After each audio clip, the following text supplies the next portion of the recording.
Vamos falar sobre energia magnética, claro, no contexto dos indutores que a gente estava estudando. Então, o indutor, assim como o capacitor, é um dispositivo que pode armazenar energia, principalmente, ou na maioria dos casos, se eu tiver corrente variando no tempo, porque eu vou ter uma tensão associada ao indutor, que é L dI dt, como a gente viu na aula passada. Então, se a corrente aumenta, a tensão é positiva e vai aumentando. Então, a potência que eu posso calcular de um componente qualquer em um circuito é, de forma geral, V vezes a tensão vezes a corrente no componente. Isso eu vou escrever como dU/dt, a taxa de variação temporal da energia. Então, aplicando isso ao indutor, eu vou ter que a potência, esse dU/dt, é I vezes a tensão. A tensão eu vou escrever como L vezes dI/dt.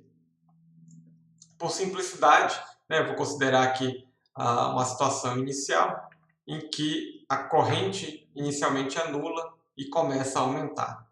Então, U de L é igual a zero quando a corrente é igual a zero no tempo inicial. Então, eu vou integrar de zero até um tempo qualquer t essa expressão. Eu integrei em t dos dois lados. Esse elemento dI dt dt, esse elemento aqui, dI dt dt, é um dI, é um elemento infinitesimal de corrente dI. Então, eu vou trocar a mesma coisa aqui, o dU dt dt é um elemento dU. Então, eu vou integrar de zero até a energia no indutor U e de zero até a corrente máxima que vai chegar ali no tempo t de zero, que eu chamei. Então, resolvendo essas integrais, ali eu vou ter só L vezes a integral de I dI, que vai dar I ao quadrado sobre 2. Então, a energia associada ao indutor é 1 meio de L vezes I ao quadrado. Essa energia é armazenada e o indutor pode devolver essa energia para o circuito depois também. Tá? Quando a corrente está caindo, a energia do indutor diminui e ele vai tentando fazer essa corrente continuar constante. Então, o que eu estava falando, se a corrente diminui, ele vai pegar essa energia e vai mandar. Ele armazena energia, então, quando ele tenta impedir a corrente de aumentar. Então, a corrente está tentando aumentar, ele impede isso e vai armazenando essa energia potencial e devolve quando a corrente tenta cair, digamos assim. Então, ele faz essa suavização na variação da corrente, não tem variação abrupta. Vamos considerar o caso do solenoide infinito. Então, eu pego um solenoide infinito de corrente, o campo é dado por isso, eu vou usar a expressão que a gente calculou para a indutância, N vezes φ sobre a corrente. Então, eu vou escrever a indutância colocando o fluxo magnético como sendo esse campo magnético aqui, vezes a área S, a área do indutor. Então, eu vou cancelar a corrente e eu tenho uma expressão para a indutância do solenoide infinito. Então, lembra que eu falei que a indutância era uma coisa que dependia só da geometria do sistema? Então, está aqui. Depende da área da seção transversal, do comprimento e do número de voltas ao quadrado.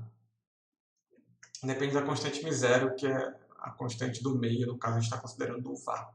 Então, eu vou calcular a energia associada a esse solenoide infinito a partir desse campo e desses dados aí. Então, vou substituir, no lugar do L, eu vou substituir a expressão que a gente achou para a indutância. Então, vai ficar a energia magnética escrita dessa forma. Para a gente associar isso a coisas conhecidas, eu vou fazer um truque. Eu vou multiplicar por μ0 vezes o comprimento do indutor em cima e embaixo. E aí isso vai me dar uma expressão que é L sobre 2μ0, que multiplica a área S e aquele termo entre parênteses ali. Só que esse termo entre parênteses é o campo. μ0 é o campo ao quadrado, na verdade. μ0, N sobre L vezes I. Então, isso aqui é o campo ao quadrado. E aí eu vou ficar com a energia do indutor, é 1 sobre 2μ0, B ao quadrado, vezes S vezes L. S é a área da seção transversal, lembrando que L é o comprimento. Se a gente pensar num solenoide infinito ou num solenoide comprido, isso é o volume desse cilindro. Então, eu consigo associar aqui, né, ou definir a densidade de energia, do mesmo jeito que a gente fez com o capacitor, tá? O procedimento é procedimento base, o raciocínio é exatamente o mesmo. Então, eu defino um minúsculo, que é a densidade de energia, que é o U sobre V, que é 1 sobre 2 vezes 0 vezes o campo B ao quadrado. Essa expressão vale não só para o solenoide, quando eu divido pelo volume, assim, essa densidade de energia ela vale para qualquer região onde eu tenha campo magnético. Então, eu posso escrever a densidade de energia de RT é 1 sobre 2 vezes 0 vezes o B ao quadrado de RT. Pode ser um campo não homogêneo, que varia no tempo, tanto faz. Essa é a densidade de energia instantânea associada a um ponto do espaço. E essa é a energia que está associada, então, à criação de campo magnético, ao campo magnético. Então, assim como a gente tinha no capacitor uma energia associada à criação do campo elétrico, no indutor a gente tem uma energia associada à criação de campo magnético.